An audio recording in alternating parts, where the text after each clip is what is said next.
دوستو، کبھی کبھی عالمی سیاست میں ایسے سوال اٹھتے ہیں جن کا جواب سیدھا ہاں یا نہیں میں نہیں دیا جا سکتا۔ ایران کا جوہری پروگرام بھی ایسا ہی ایک سوال ہے۔ کیا ایران کو جوہری تھریشولڈ اسٹیٹ بننے دینا مشرق وسطیٰ میں استحکام لا سکتا ہے، یا یہ ایک نئے ہتھیاروں کی دوڑ کی ابتدا ہوگی؟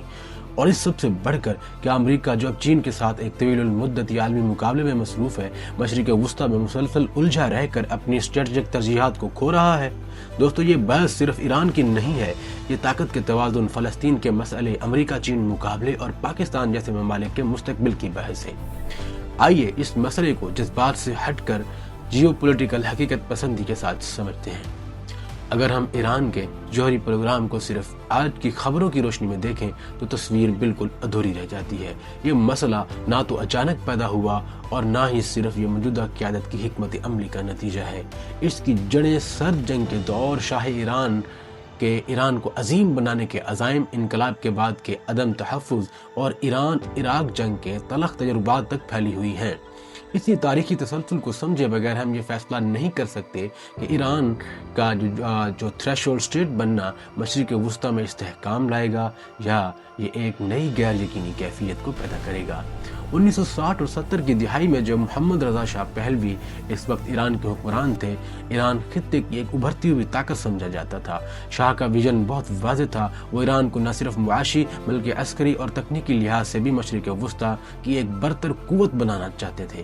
امریکہ کے ایٹم فار پیس پروگرام کے تحت ایران کو سول نیوکلیر ٹیکنالوجی فراہم کی گئی۔ اسی دور میں مغرب اور ایران کے تعلقات قریبی تھے اور کسی کو یہ اندیشہ نہیں تھا کہ یہی پروگرام مستقبل میں عالمی سیاست کا تنازع بن جائے گا۔ بعض مغربی تجزیوں کے مطابق شاہ مکمل ہتھیار سازی کے راستے پر فوری طور پر نہیں تھے، مگر وہ ٹیکنالوجی کی صلاحیت کو ایک اسٹریٹجک آپشن کے طور پر محفوظ رکھنا چاہتے تھے۔ یوں ایران کا جوہری خواب دراصل یہ انقلاب ایران سے بہت پہلے کا ہے، بعد کا نہیں ہے۔ 1979 کے جو انقلاب ایران تھا، اس نے سیاسی نظام تو بدل دیا، مگر جو سیکیورٹی خدشات تھے وہ ختم نہیں ہوئے۔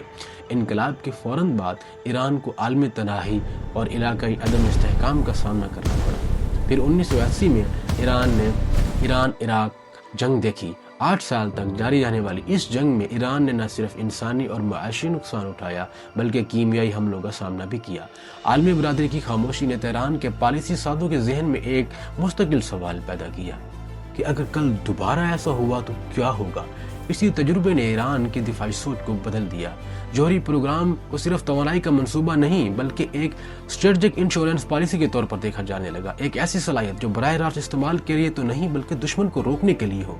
وقت گزرتا گیا اور کشیدگی بڑھتی گئی۔ اسی طرح 2015 میں joint comprehensive plan of action ایک اہم سفارتی پیش رفت کے طور پر سامنے آیا۔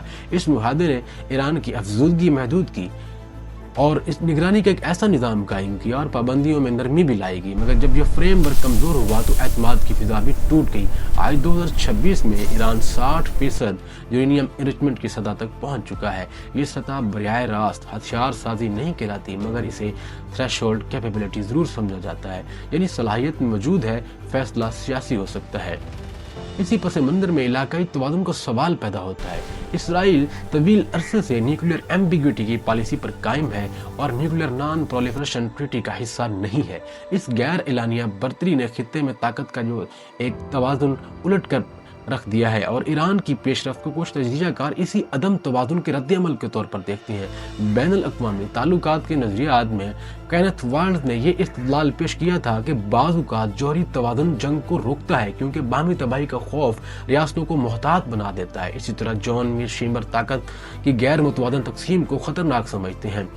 اسی زاویے سے دیکھا جائے تو سوال یہ بنتا ہے کہ کیا ایران کا تھریشولڈ اسٹیٹ اسرائیل کی برتری کو متوازن کر کے ایک خطے کے اندر نیا محتاط رویہ پیدا کرے گا؟ دوستوں، مگر تصویر کا ایک دوسرا رخ بھی ہے۔ سعودی عرب، ترکیہ اور خلیجی ریاستیں ایران کی ممکنہ جوہری صلاحیت کو براہ راست خطرہ سمجھتی ہیں۔ سعودی قیادت اشارہ دے چکی ہے کہ اگر ایران مکمل ہتھیار سازی کی طرف گیا تو وہ بھی اپنے